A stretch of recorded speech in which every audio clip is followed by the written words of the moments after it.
Du coup, je suis très content de vous retrouver pour cette troisième vidéo de la journée. Il est normalement 14 h. Et je suis content. Je suis très content parce que dans cette vidéo, on va parler de ce qui a un peu lancé ma chaîne. Ce sont les pierres de l'infini. Parce que n'oublions pas qu'à part l'introduction de la chaîne, la première vidéo était sur la pierre de l'espace. J'avais travaillé ultra longtemps, j'avais même fait un petit schéma et tout. Alors qu'il y avait le schéma sur internet, mais je sais pas, j'ai voulu le modifier, tout ça, et je l'ai fait moi-même. J'ai mis 2 heures à le faire. Et aujourd'hui, j'en suis là, et j'en parle.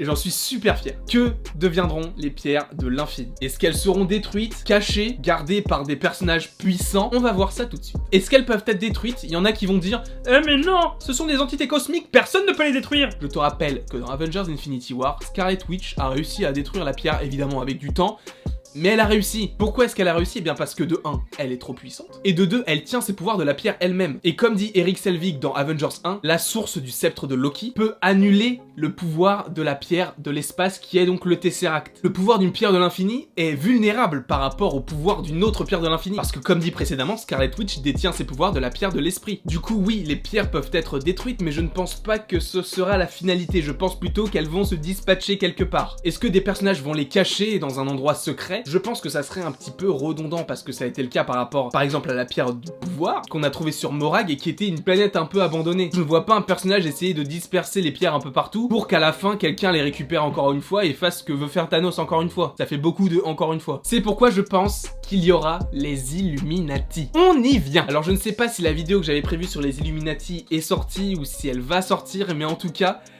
ce serait ouf d'avoir les Illuminati. Les Illuminati dans le Marvel Cinematic Universe. Je rappelle, les Illuminati, ce sont 6 personnages de Marvel qui détiennent chacun une pierre. Alors il me semble qu'il y a le Fauve, Namor le Prince des Mers, il y a le Professeur Xavier, Tony Stark, Doctor Strange, et il m'en manque un.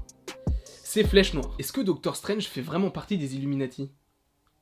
Ah mais qu'est-ce que je raconte? J'ai dit le Fauve. Mais le Fauve il a pas de pierre. Pardon. Ouais, je suis vraiment bête moi. C'est Reed Richards qui est donc Mister Fantastique, l'homme élastique dans les 4 Fantastiques. On n'a pas tous ces personnages encore dans le Marvel Cinematic Universe et donc comment ces pierres peuvent être dispatchées avec des personnages qu'on a déjà actuellement? Je pense que les Illuminati vont être composés donc de Doctor Strange qui va récupérer la pierre du temps qui vont être gardées par les sorciers. Black Panther peut lui aussi garder une des pierres à l'intérieur du Wakanda. Tony Stark lui aussi peut en garder une parce qu'avec son armée de robots, la puissance qu'il a et tout, ça me choquerait pas tant que ça, même pas du tout. Si il y a une apparition de Namor un jour ou l'autre, est-ce qu'il aurait une pierre de l'infini? Et possiblement dans Endgame, on ne sait pas, tout est possible. Après, je pense qu'un personnage aussi puissant que Thor peut lui protéger une pierre, et sachant que je pense que pour le futur du personnage, il rejoindrait les Gardiens de la Galaxie, est-ce que ce ne serait pas les Gardiens de la Galaxie qui vont, eux, protéger une des pierres? Et possiblement, dans les Gardiens de la Galaxie volume 3, se faire attaquer par les mecs dorés des Gardiens de la Galaxie volume 2, et qu'ils vont récupérer la pierre que les Gardiens de la Galaxie ont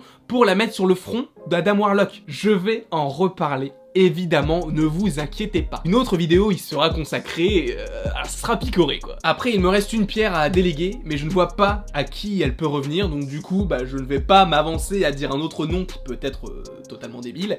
Du coup, je m'arrête là. Je vous fais plein de gros bisous, n'hésitez pas à aimer, à partager, à commenter, à vous abonner, ça ferait évidemment très plaisir. Et dites-moi dans les commentaires qui est-ce que vous voyez comme Illuminati, si Illuminati il y aura. Je vais reparler des Illuminati dans une autre vidéo, ou alors j'en ai déjà parlé. Je ne sais pas, mais en tout cas, là, j'en ai parlé un petit peu plus en profondeur. Je vous dis à dans 3 heures. La prochaine est dans 3 heures. Elle sera donc à 17 h.